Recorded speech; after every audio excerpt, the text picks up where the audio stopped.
music Unveiled, which is our guided listening series, which we're so delighted to be able to bring to fruition after many years of dreaming it up. This is supported by the City Council Arts Office new Cultural Partnerships Initiative. We're so grateful to it because it has made this possible. We're also very grateful to the Music Department in the University of Galway for lending us Dr. Haydn Thompson, a senior lecturer there. We drag him out of both the classroom and sabbatical now to join us for this. So thank you, Haydn. We're also delighted to be joined by Nick Roth, contemporary composer, who's going to be talking us through one of his pieces, Flocking 3, today. So very interesting thoughts and music to come, so I hope you enjoy. So I'm going to hand you over to Dr. Haydn Thompson now for his presentation on Haydn's Lark. Thank you so much. Well, thank you very much, Maeve. And can I just say what a pleasure it has been over the past 3 months to have been giving these presentations. I hope the people who've been to them have enjoyed them. I hope that certainly the things that I've been saying about Haydn have been clear, have been illuminating. I found myself that I've learned a lot about Haydn doing this study, and that's always a good thing. You learn as much when you're teaching as when you are learning. So let's get started talking about Haydn's Lark Quartet, his opus 64, number 5 in D major. There is Haydn with quill in hand, looking pensive and probably thinking of something silly, because that is very much his style. A little bit about the quartets and about the string quartet as a genre more generally. The string quartet is a genre that emerged in the middle of the 18th century. It's a genre, as you can see from our performance here today, for 2 violins, viola and cello. And it very quickly became a popular genre in German-speaking countries. That seems to have been where it originated from. Of course, over time, it spread over the rest of Europe as well. And Haydn is known colloquially as the father of the string quartet, not because he was the first composer to write string quartets, but because Haydn's string quartets have become the model for subsequent composers. Of course, they've long since deviated from his model, but he was perhaps the first person who really standardized the quartet, which is ironic because actually he breaks his own rules all the time. Typically when Haydn is composing quartets, he composed them in groups, normally in groups of 6 at a time. So when I refer to the Opus 64 string quartets, and the Lark is Opus 64, number 5, what I mean here is that he wrote 6 quartets as part of his Opus 64, and this is the 5th of them. And each quartet typically consists of 4 movements. A movement is simply a self-contained piece of music, and the 4 movements are typically going to be linked in some way, most obviously in terms of the key that the music is in. So the Opus 64 number 5, as I say, is the 5th of the Opus 64 quartets. The group as a whole was composed in 1790. Now this was an interesting point in Haydn's career. He'd been spending 30 years working at the court of Esterházy in Hungary for a nobleman called Prince Nicholas Esterházy, one of the leading noblemen in the Holy Roman Empire, the Austrian Empire. And Nicholas had recently died and been replaced, I think, by his brother, who decided that, unlike Nicholas, he didn't want to keep all his musicians on, so Haydn was let go.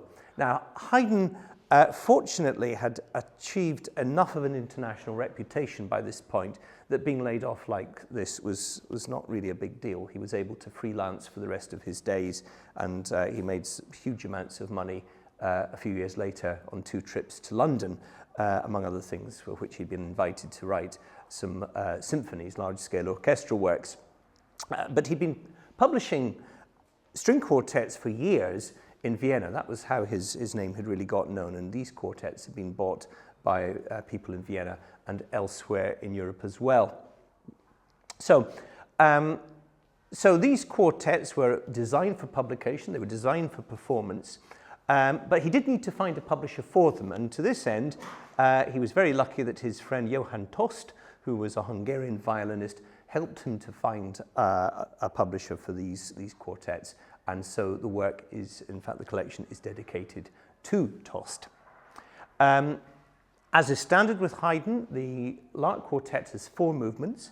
The first of them, it's not a title, it's a tempo marking, it's a speed marking, allegro moderato, lively, moderate, so a quick movement, but not really, really quick, quickish movement to start with. Then the second movement, adagio cantabile, slow and in a singing style. This is the slow movement, normally the second movement in the 4. Then a minuetto, allegretto. Menuetto is minuet, it's a dance movement. The third movement of a string quartet in this period was typically a minuet, which was a fairly stately dance in 3/4 time, triple time. And then to finish off with the work, the movement we're going to be listening to today, the finale vivace. Finale simply the final movement, vivace, lively. Well, it's a bit more than lively. It goes like the clappers, as you will hear in just a moment. So that's a little bit about the background to the work. Now, in terms of the rest of my talk, I'll be talking in a moment just about what we call topic theory in music. Topics are musical ideas. Well, I'll be saying more about what they are in just a second. And then we'll be going through the topics, 2 of the topics in some detail. And then a little bit about how they fit into the overall form of the work as well. Because when you're following instrumental music, when you're listening to instrumental music, and you don't have words or a plot or anything else to hang on to, you really have to concentrate on form. You have to concentrate on how the music works as music, how the different themes interact with each other. And I'll be saying more about this in a bit, but first I want you to listen to the finale, the 4th movement of the Lark Quartet. And as you listen, I want you just to consider the questions I've written up here. Are there contrasts between different parts of the movement? And if so, what are those contrasts? So that's just something to listen out for, because that's what I'm going to be talking about afterwards. But in the meantime, over to you, chaps.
Bravo.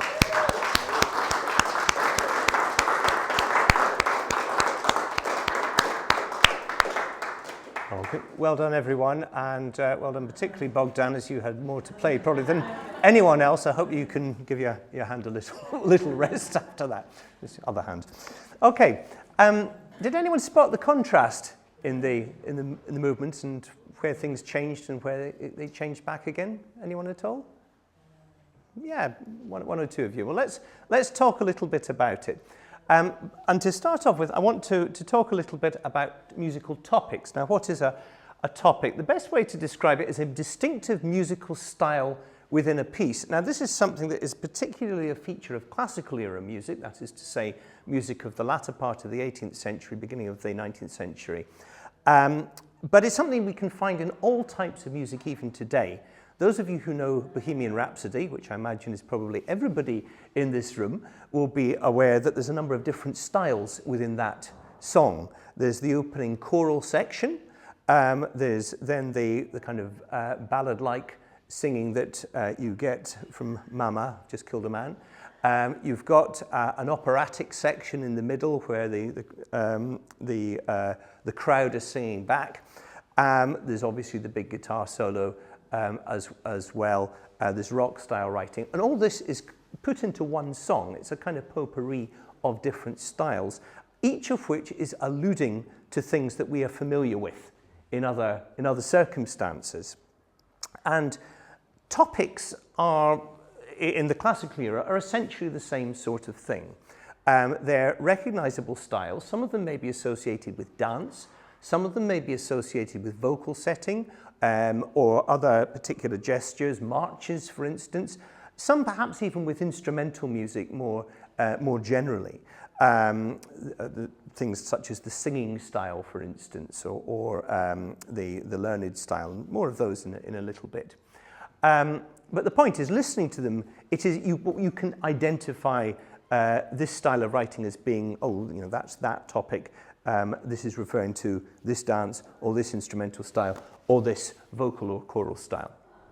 So, different styles essentially.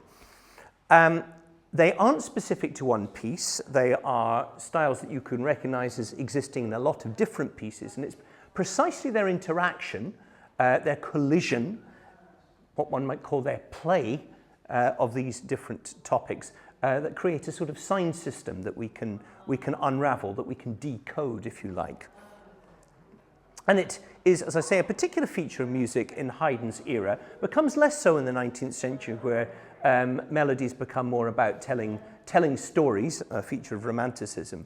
But certainly in the 18th century, it's very much a feature of classical era instrumental music. So let's talk about some of the topics of the fourth movement of the Lark Quartet.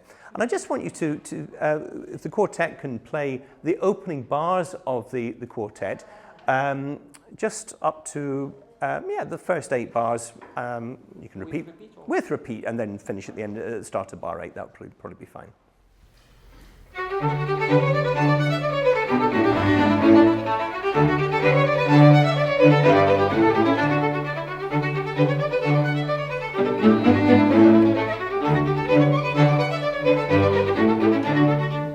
Thank you very much. Now, this style of writing is very typical of the sort of melody you would get for a finale in a string quartet.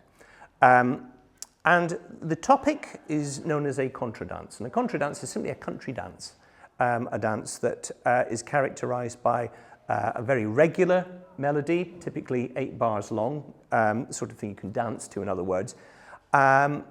Usually a fairly rapid melodic line, and a very simple accompaniment. Actually, could the lower 3 parts just play your part at the bars 1 to 8, so you can hear just how simple their accompaniment is, both in terms of the notes they're playing and the harmony.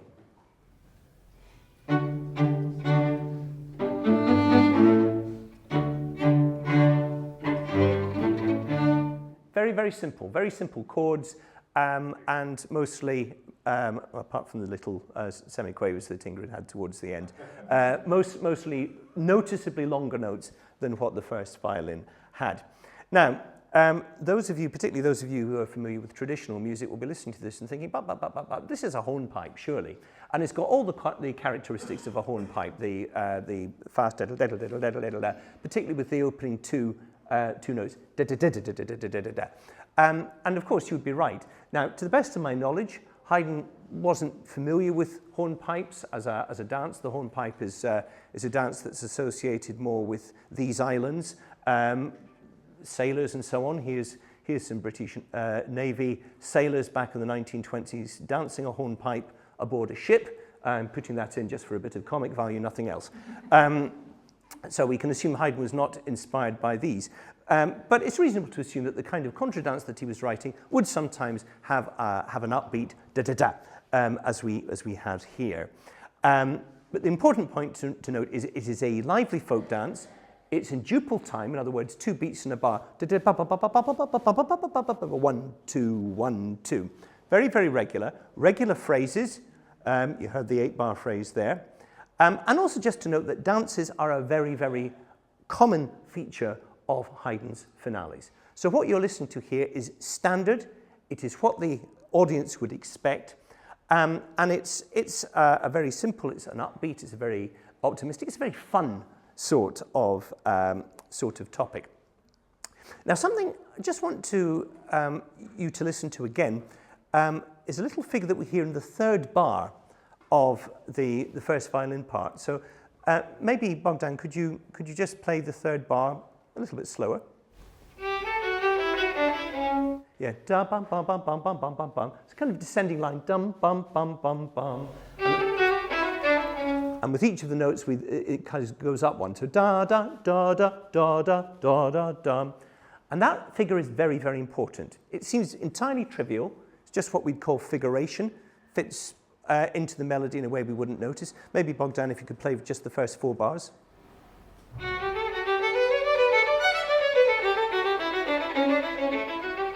You know, you listen to it and it wouldn't say boo to a goose. You wouldn't really think about it while listening to it. But as we're going to hear in a moment, it's actually going to become really important. So let's move on to a later passage in the music. And this is from 29. So could you go from 29 to when we go back to D major?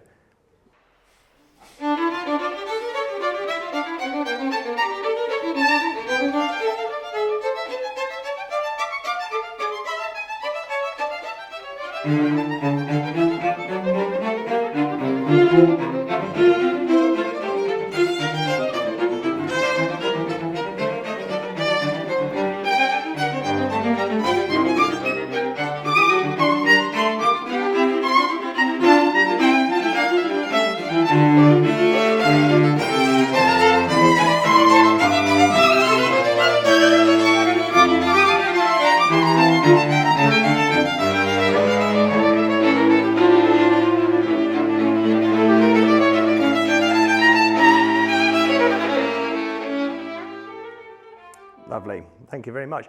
Now, you will realize that this is a very, very different style to what we've heard in the beginning. And there's quite a lot of changes. The most obvious one, of course, is we've changed key. We've changed key from D major, which in classical terms really means happy music, to D minor, for which read sad music or more somber music, perhaps, or maybe even more angry music. But there's another change as well, and that is that we moved away from the dance style with its melody and very simple accompaniment to something that's a lot more complex. And what we have here is what we call a fugue. Now, what is a fugue? A fugue is it's a slightly older instrumental genre. It's kind of emerged in the 17th, early 18th century as one of the key instrumental genres of the Baroque era. And it's based on the idea of a single melody that is passed in the context of a quartet. It would be passed from one instrument to another. One instrument gets the melody, and then another instrument comes in playing it, and the instrument that was playing it before plays what we call a counter subject, a counter melody against it. And it's passed from one instrument to another. And a fugue is something you can find on a single instrument as well. You can get it on a piano, a keyboard instrument, and the different hands, the different parts that are being played can each take on the melody and pass it around as well. And if we listen to what we have at bar 29. Perhaps, Bogdan and Ingrid, if you can play this kind of half speed. So, dum, bum, bum, bum, that kind of speed.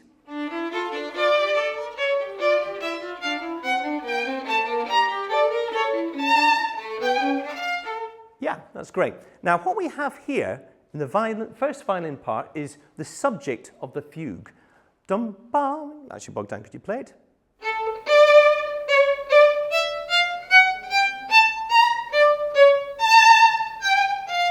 And against that, we have the counter melody, the counter subject. Ingrid, can you play that?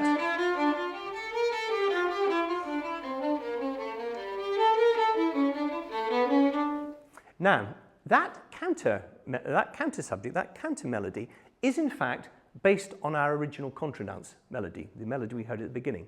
And one reason I asked Bogdan to play the da da ba ba ba ba ba ba ba ba ba ba ba is because it takes on a very prominent role within the counter subject. Ingrid, can you play the counter subject again? And listen out for that ba ba ba ba. Hear it? So this is what Haydn has done. He's taken what was originally a very, very simple, very sociable kind of style, the contradance, and he's turned it into something that's a lot more intellectual. He's turned it into a fugue. It's become the counter melody to a fugue subject. And what happens a few bars afterwards is the two of you swap around. So if we can play it again from 29 through to just before Adrian comes in, and listen to what happens. Bogdan starts off with the subject, the main fugue melody, and then he gets the counter subject, what Ingrid was playing a minute ago, and she does the opposite. Same tempo? Same tempo, yeah.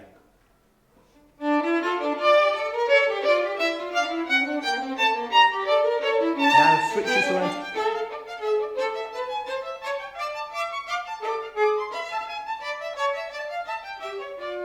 You hear how that's done?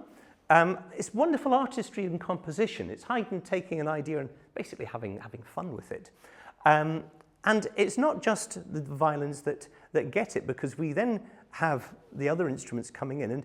And what could I suggest here, it's probably what you're doing anyway, actually, is that when you get the fugue subject, really thump it out and everyone else play down, so we can hear the fugue subject being played. And what happens as the fugue subject is played and as it's passed around is it comes in different keys, so there's a constant sense of the key changing all the time. So can we just play it at that speed starting from 29? This is slower than it would go in the real performance, but I'm playing it slower so you can hear what's going on.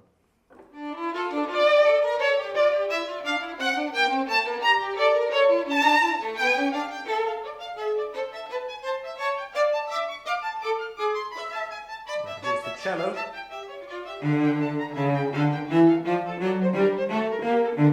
And the viola.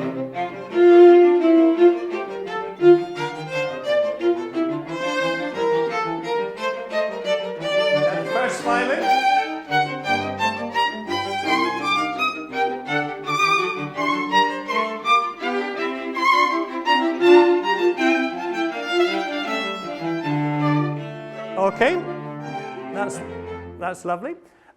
So lots of changes in key, and towards the end, just the passage we got to just now.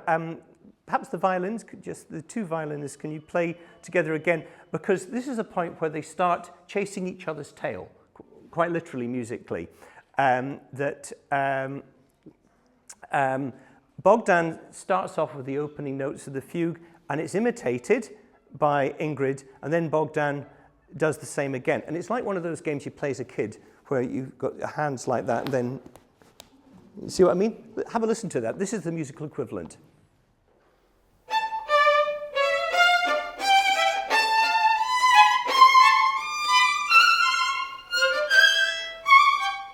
Yeah, it's great, isn't it? Now, this is all a topic as well. Fugues have a name in terms of topic theory, and it's called, won't surprise you to learn it, the learned style. And it's the learned style because it's the sort of thing that you actually have to sort of work out in paper. In fact, I think I might just have to put my glasses on to feel more learned. It's important to have props on such occasions. the learned style. And the origins of the learned style are to be found in strict counterpoint exercises, the sorts of things that composers, when they're getting trained, would have to learn to write. It's the sort of style that you would find particularly in church music, where it's going to take on a very serious role, kind of fugues that you would have in a setting of the Mass, for instance, or in a big organ fugue or some other kind of fugue. It's intellectual music. So it's a way of displaying the composer's technique as a composer. So we've got the contradance on the one hand, or hornpipe if you like. We've got the learned style on the other. What a contrast. We have an opening section that is all contradance, lively dance, functional music, music to be danced to, enjoyable music, light-hearted music, and fairly fast moving harmony at times as well. And then by contrast, we've got the learned style. The contrast, two or more melodic lines being heard at once, really intellectual music. You can't really get too big a contrast than that. And if you think about it, for a light-hearted finale, having the learned style in the middle of it feels a bit of a mismatch. But as I say, I think this is Haydn having fun. So the question we need to ask ourselves is, what's going on in this movement? It's a battle between two very different musical styles, but also two very different psychological styles. Fun music, if you like, serious music on the other. Simple music, intellectual music. Who or what is going to get the final word? So this is where we turn to the question of form. Now, this movement is broadly speaking on what we call ternary form. That is to say, A, B, A. An opening section, a contrasting section, and then back to the opening section again. The opening section is the contradance. It's in our home key, D major. And the contrasting section, the B section, is the section in D minor, the fugue, the learned style.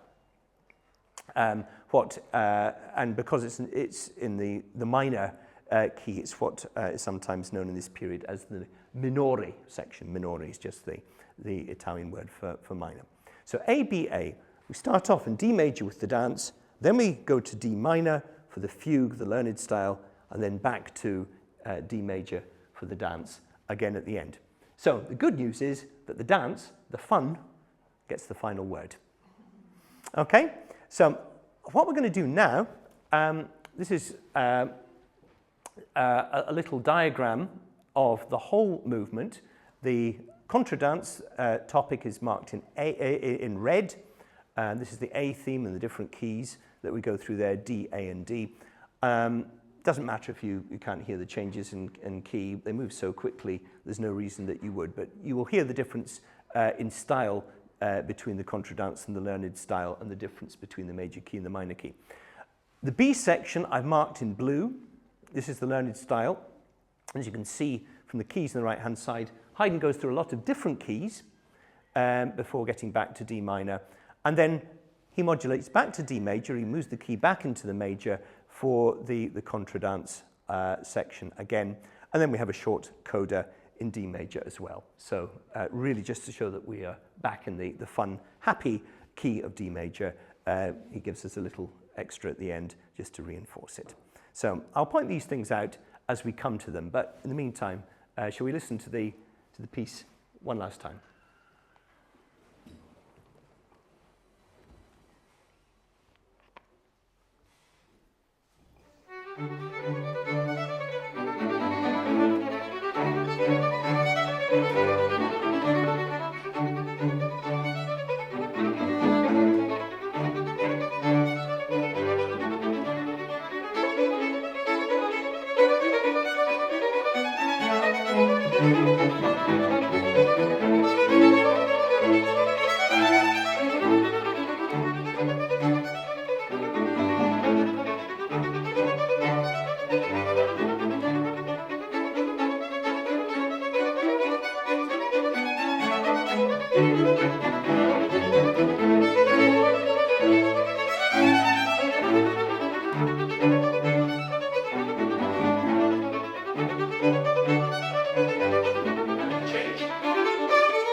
So we are so delighted to be joined by Nick Roth, who came all the way from Dublin to speak with us today. He's going to be talking, as I said, about Flocking 3. I'm going to pass you over to him now, and welcome, Nick. Thank you, Maeve. Great, thank you, Maeve. It's so great, I think, to have a chance to speak about music with an audience and go through it together. And thanks to Dr. Haydn Thompson for his previous lecture. So what I'm basically going to do now is a similar thing, but talking through the piece that I wrote, Flocking 3. So I'm going to give you a kind of a preamble of the basically work I was doing that led into thinking about bird flocking in music. And then we will go through the piece in a similar way and show you how it works and the different sections. And then if we have time at the end, we'll do a short, full performance of the work. So let's go. The rather scary looking word on the board is epistemology. Apologies for that. It means the study of knowledge. So music as translative epistemology is asking the question, how do you come to know something through music? How can you study something through music? And what I've learned as a composer is that you write a piece of music about it. If you want to know something about it, you write a piece of music, and that makes you study it. And the music, in a way, is kind of the detritus of that process. It's what you find out, by going through it. And that kind of way of thinking about music starts for me with water, but it also encompasses a lot of other themes, which actually I think is why Maeve asked me at the beginning. This is a piece called Woodland Heights for string orchestra that looks at forests. And originally Maeve was like, could you do Woodland Heights for 18 strings for the quartet? But the piece also involves the planting of a tree, and just all seemed a little bit hectic. So I was like, no, but Flocking 3, which is the bird piece, is the one we focus on. But this work also includes water and goes on later to include orchid DNA and genetics and astrophysics and space in generally, and also words and text. And how can you come to know a text by writing a piece about it, which includes texts like Finnegan's Wake and T.S. Eliot's The Wasteland. So the water thing, right? I'm going to play you a short recording. Hopefully it's loud enough that you can hear it. And this is really what gets this whole thing going. And I'm going to ask you after it's finished what you think it is.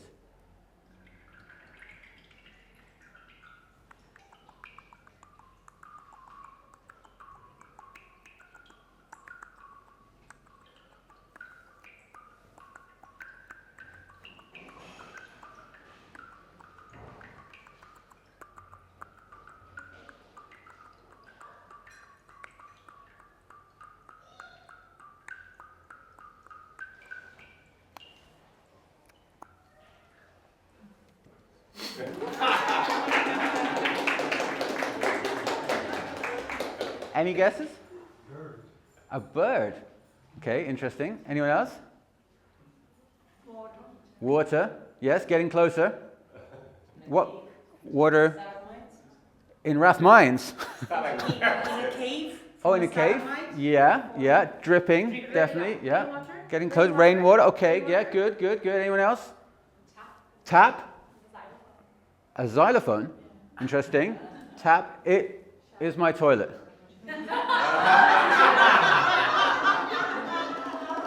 Thank you. Actually, was my toilet. I used to live in Dunleary, if anyone knows it. It's in the harbour, in a house with 7 or 8 musicians, giant bathroom. We used to be able to fit a string quartet and 40 people in our bathroom. It was unbelievably, it was the biggest room in the house. And we had a lot of parties and concerts. We played lots of stuff. We played Terry Riley and C. Anyway, that you just heard was literally just us putting a microphone in the cistern, and every time the cistern flush would go, it would make a sound like that, but never the same. It was always and never the same. It was always this really, and obviously we were mostly musicians, few artists, few dancers, but mostly musicians in the house. So every time we'd be on the toilet, we'd just play. It's not just like, it's actually great music, if you transcribe it. And why it's interesting is that there's pulse, but there's also fluctuation. The pitches are changing, and that's because the water level of the cistern is changing with the wave pattern. Anyway, I haven't got that long, so this basic. Directly there. Yeah. Did you alter that electronically in any way? That is a straight recording with a very similar 2 microphones, straight recording, no editing. I didn't make that. And what it actually taught me is that music isn't just something that humans make. It's not something that you just write. Music's actually in the world. And so what we think of as music is actually a way of listening to the world.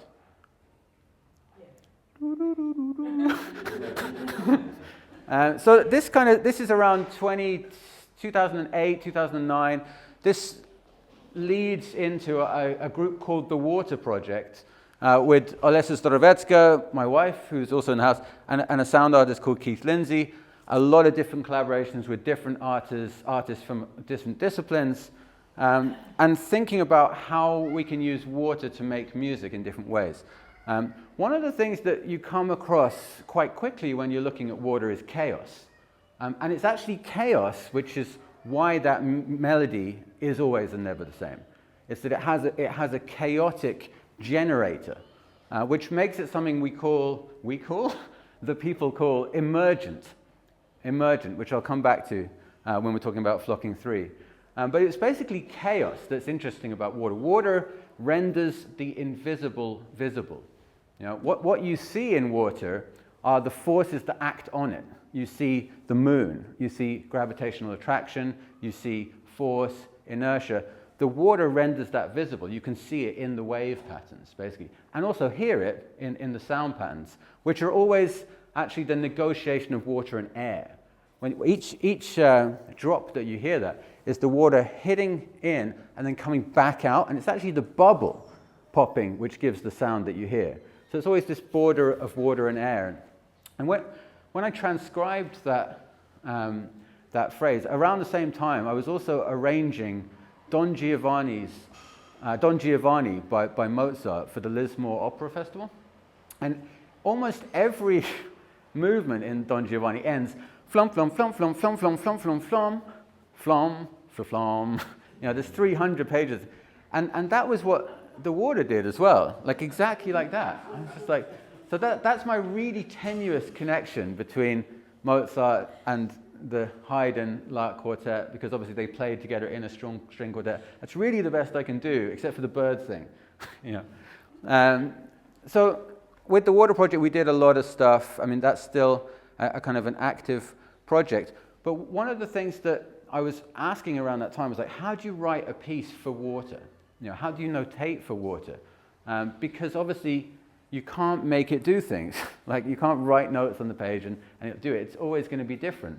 And so I was thinking about this a lot, and I was in Kiev in Ukraine. My wife is Ukrainian.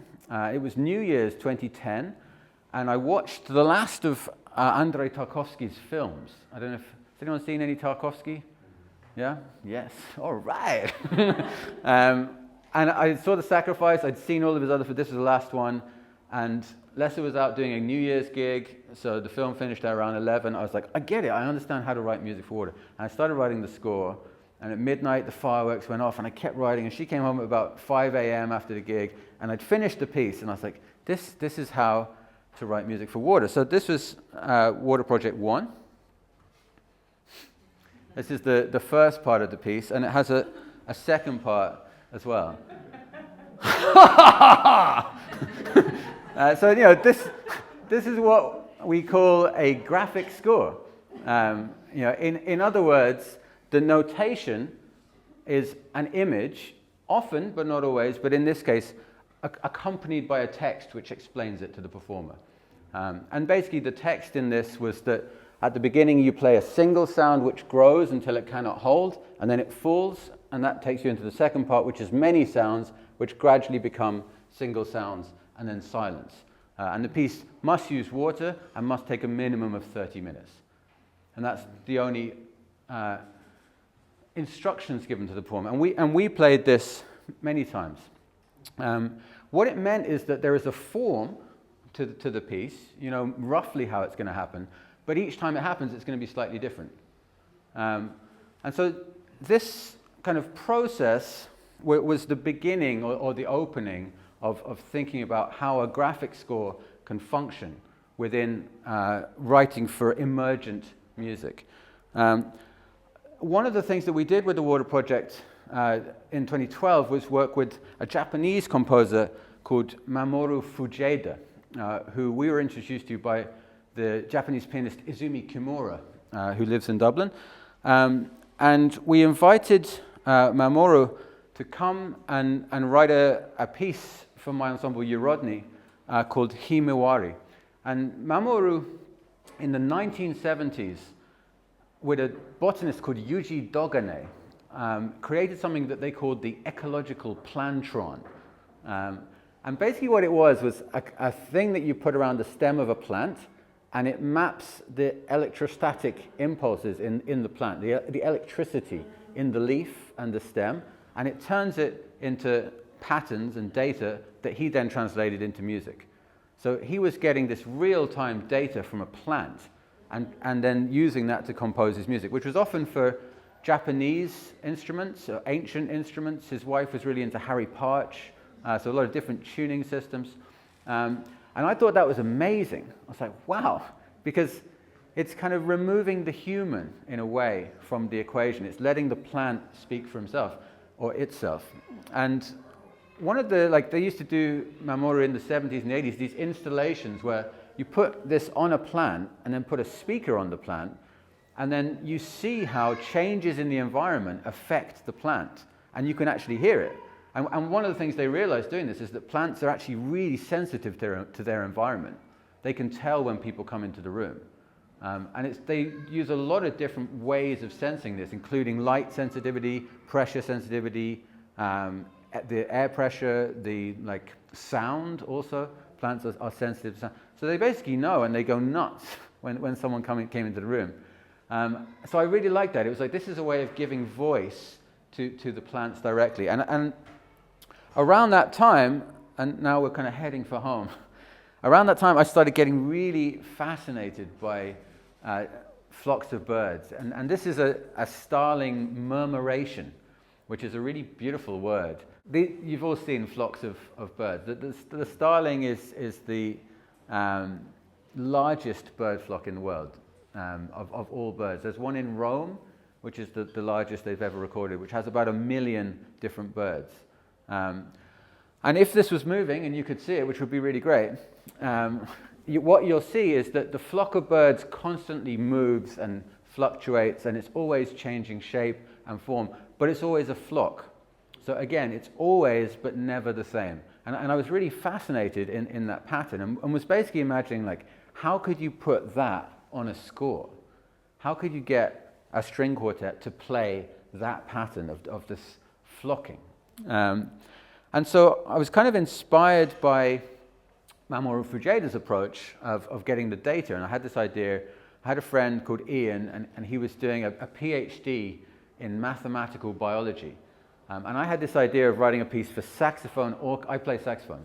I had an idea of writing a piece for 12 saxophones, so for a whole orchestra of saxophones. So I asked my friend, could you give me the data for a flock of birds and the way that they move through space, and I'll translate that into music. And my friend Luke said, no, I can't do that, but my supervisor could. His name's Ian. I was like, okay, great. So I wrote, "Dear Ian, could you give me the data for a flock of 12 birds and how they move through, time and space?" And he was like, "Well, I could do that, but I'm currently in the Serengeti Plains, and in order to do it, I'd need to cross the desert to get to my Linux computer before I fly to Nairobi in the morning at 5 a.m. And then I got a second email at 5 to 5 a.m. with all the data sets. And I was just like, thanks. And I had no idea who Ian Cousin was until afterwards, and discovered that Ian Cousin ran a postdoctoral laboratory in Princeton University at that time called Cousin Lab. So he had 250 doctors all studying mathematical biology. And it was a big lesson, actually, because I learned if you want to know something about something, ask the world's leading expert in it, because they'll reply straight away and they'll give you a really simple and codified answer. So I was like, okay, great. And actually, that was something that proved a great lesson going forward. So basically, Ian sent me data sets, and he sent me 4, actually. I used 2 of them. This is flock 1, and this is flock 3. And basically what this shows is a flock of 12 birds and how they move over time through the 3 dimensions of space, so height, width, and depth, X, Y, Z. And these are 2 different kinds of flock. So this is what you call a swarm, where it has a fixed point of orientation, and all the birds just swarm around that point, which is often a nest or something like that. And this is one where the whole flock is moving through space, so they're gradually going from left to right. So I had this data in X, Y, Z, and I mapped it to 3 elements of music, to pitch, to rhythm, and dynamic. And that mapping effectively created 2 pieces for saxophone orchestra and a bunch of different notes. You can see a little excerpt from it here. But as soon as I'd finished the piece, I realized that it really wasn't that interesting, because the thing that I loved about it was that it's always and never the same. But this piece was fixed, hopefully, if they get it right. So I never even tried to get this piece played. It was more like just a thought experiment or an exercise. And the following year, kind of by coincidence, I got a commission from the European Saxophone Orchestra to write a piece. And that piece was Flocking 3, which is the one that you're about to hear. But one thing that I learned, and the most important takeaway, I think, from this whole slightly strange preamble, is something I call the triplicate interface of music. And basically that's that you engage with music in 3 different ways: as a listener, as a performer, and as a composer. And so for today, you are the listeners, the quartet are the performers, but the performers are also listening, right? You have to, you would hope. But with Flocking 1 and 2, the composer is not necessarily playing, and could be somewhere else, just kind of writing the music and writing the score. So there was kind of a disconnect. And what I realized was that if I wanted somebody to understand how flocking works, then they had to be the composer. In other words, there must be an improvisational element in the piece. That the listener must be the performer, but the performer must also be the composers. Because then they have to engage with the rules of the piece and make their own decisions, and it's that process which leads to a translation of knowledge. That like you can study bird flocking by playing that piece, and what that leads to is a way of knowing that's musical. that's not about words or data, but it's actually the language of music, and we can come to know something about the world through that process. So that was kind of where it comes from. And in order to understand that, I used what's called the Boyd's algorithm. And the Boyd's algorithm was created by Craig Reynolds in 1985. And it was basically a computer program to show how birds flock and create CGI models of that.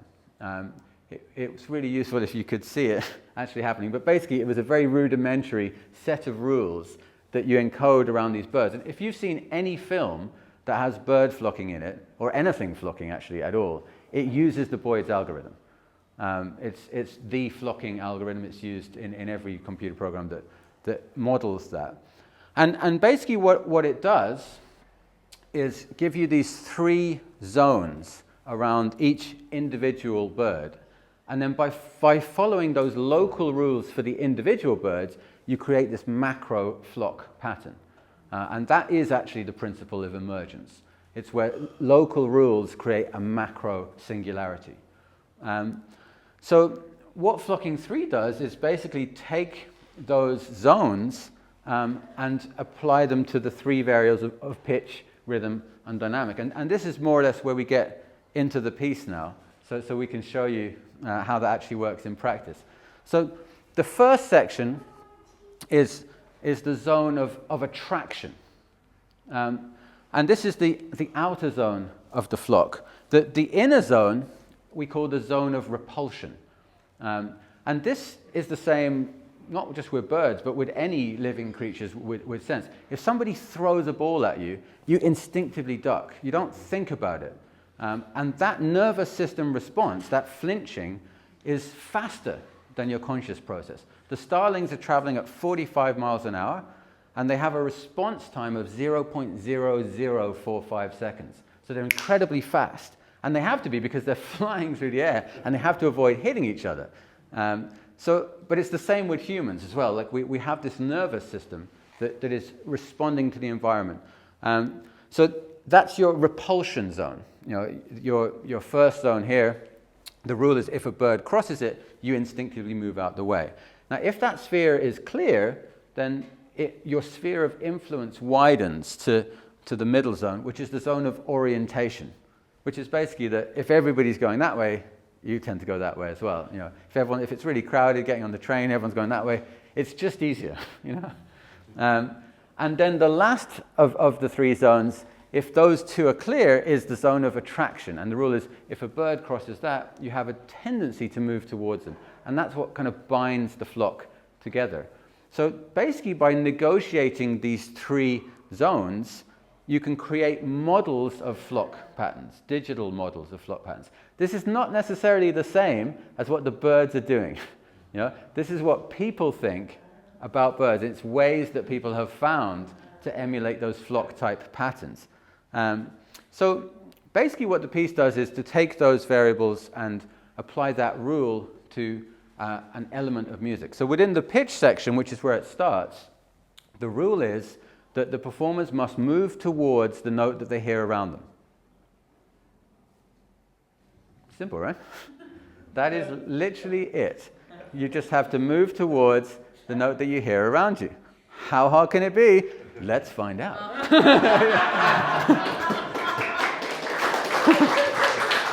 What a great line. I should tell you also that there is a way out of that, which is that when you want to end that section, any one of the performers can just stay on one note and stop moving. And when the others hear that, then everybody stops and they all stay on that one note.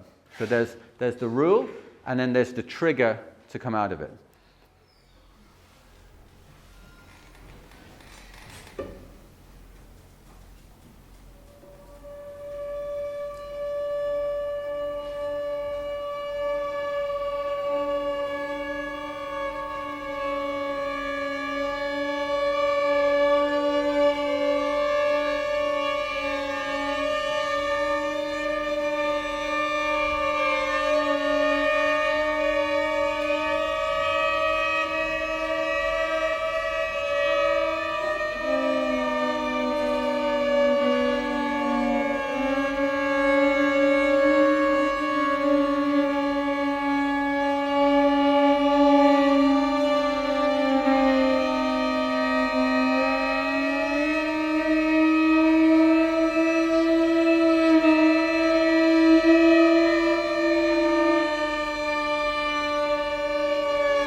about. So talk me through what just happened. Who started? Yeah, no, correct. Yeah? It started over here, and it seemed like a constant imitation, trying to recapture, and then sometimes it felt like one of the players, one of the performers, would try to stray away a bit, flow somewhere else. Yeah. Was not paying attention. This happened with Haydn as well. Yes. Yeah, and who? And this note can be in different octaves, no? Can be anywhere. I mean, no, but I mean when we go and leave on the same note, it can be in different octaves. It doesn't have to be unison. Yeah. So I mean, we had a rehearsal for this piece over Zoom. There is never enough. There is never enough. But there were lots of questions, and what I said on the Zoom was that if you have a question, ask it in the music. If you want to try something, if you're like, what about this? Just do it and see what happens. Because basically the idea of the piece is that everybody becomes the composer. And everyone has the choice or the option to change the music at any point. Which you hear as this kind of negotiation between the performers. And also like lengthwise, that could be anything from a few seconds what we played until to half an hour. Or it could be a short one and then we move to the next pattern, and when we arrive again to the same pattern, we can extend or explore. When things change is also up to the performer. You don't set the length. So who gave? Yeah. So what happens when a hawk shows up? That's a really good question. That we will come to that. That's the predator. Okay. Great. Yeah, but let me get round once, and then we'll come back to the predator. But that's a really good question. Anyway, don't let me get distracted. So the second section is the zone of alignment. So where we just got to in the piece, where somebody stopped. The question I was going to ask was who actually stopped there? Who did you see? Who gave the we're staying on this note? Do you think?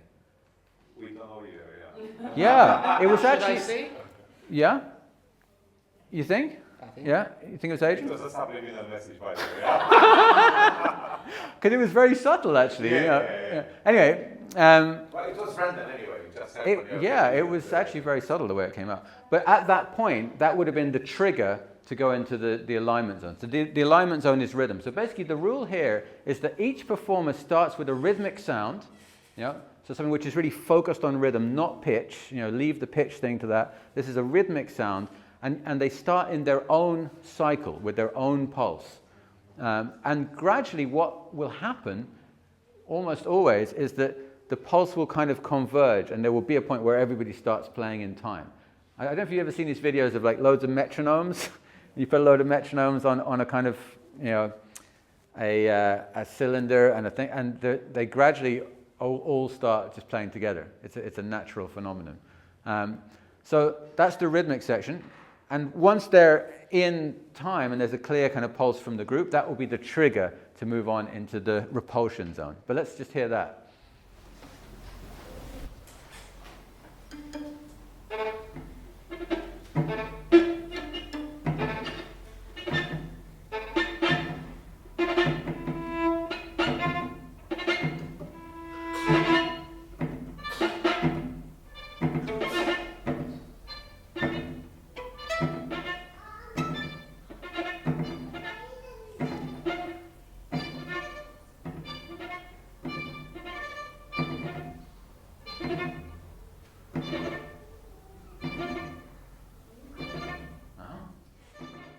Yeah?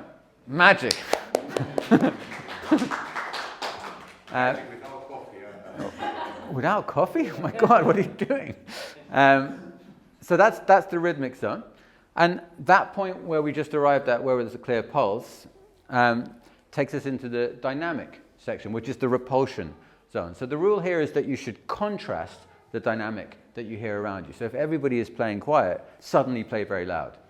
And this will create this kind of chaotic effect where things will break out.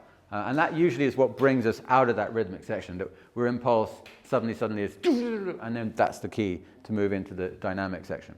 And the trigger out of that is a breath sound, which in this case will be bowing on the wood.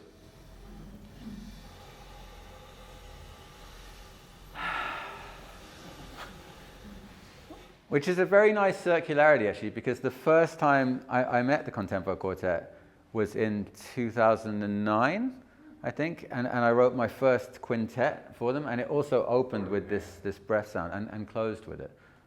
So another note for the annals of music history. So the repulsion, do you want to go from that kind of rhythmic figure?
Yeah, nice.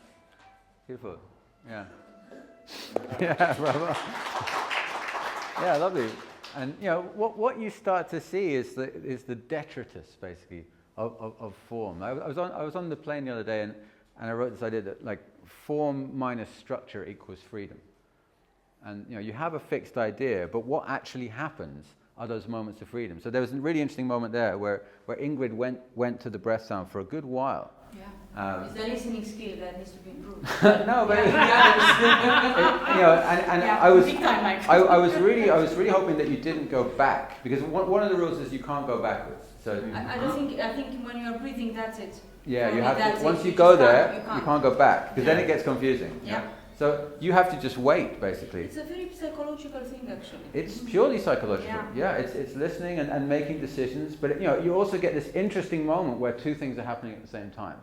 You know, and that actually, in terms of the piece as a whole and whether it's interesting or not, it needs things like that to happen.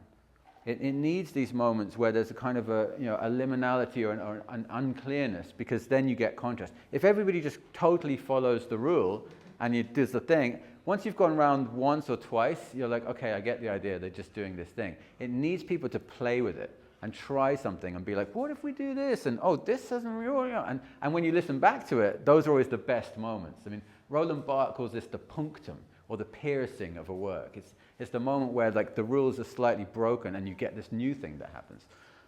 So coming back to your question, one of the ways that I introduced as another element to ensure that there was always a kind of a chaotic unpredictability was to introduce the predator.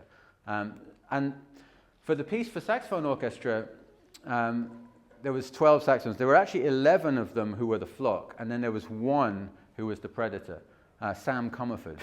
It was the Irish. There was 12 saxophone players from 12 different countries, but it was Sam who was the predator.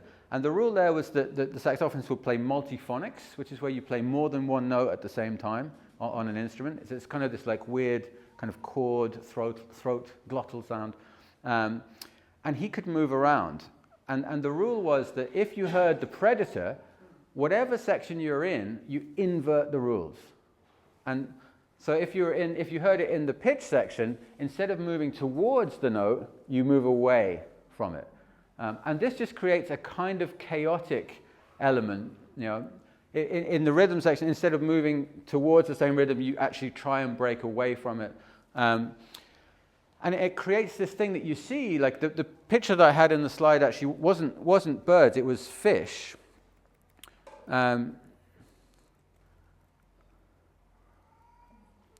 These are actually the other slides, that's why it's not. Oh yeah, here we go. So you see it with fish quite clearly. You know, this is tuna, some kind of a shark and some kind of a small fish. And basically when they see a predator, everyone just like quickly gets out of the way. It's like, let's do that first. And so you see this kind of chaotic scattering effect. So in this piece, because you only have 4 players, and this is the smallest that this piece has been done to date, usually it's kind of a large ensemble, we introduced this idea that the predator would be Adrian and that he would turn his cello upside down. And that would signify the... For no one reason, yeah, no. This is his idea, by the way. Don't mention it. Even more, yeah. On the Zoom, he was suggested that I bring my Aztec death whistle, which is this really cool instrument that I've just got into, which basically is like a human scream. But fortunately for you, I forgot it. I know. Can you imitate it with your voice? No, I couldn't possibly. But thanks for asking. So if you see that happen at some point, then what that means is that they should invert the rules of the piece. And it will basically just break things up a little bit. So that's the rules. I think if we have time now, we might go for a complete performance. Yeah, do we have time? Yeah? You tell us how many minutes and then we'll make it. Because usually we also suggest to have like a time. I mean, if you need to fit it into a certain time, you could have a stopwatch. But I think for now, if we're not under major time pressure, anyone has to where to be. 2 hours. Like, somewhere that you feel comfortable finishing. So, thank you very much. Thank you to the ConTempo. And Flocking 3.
Wonderful.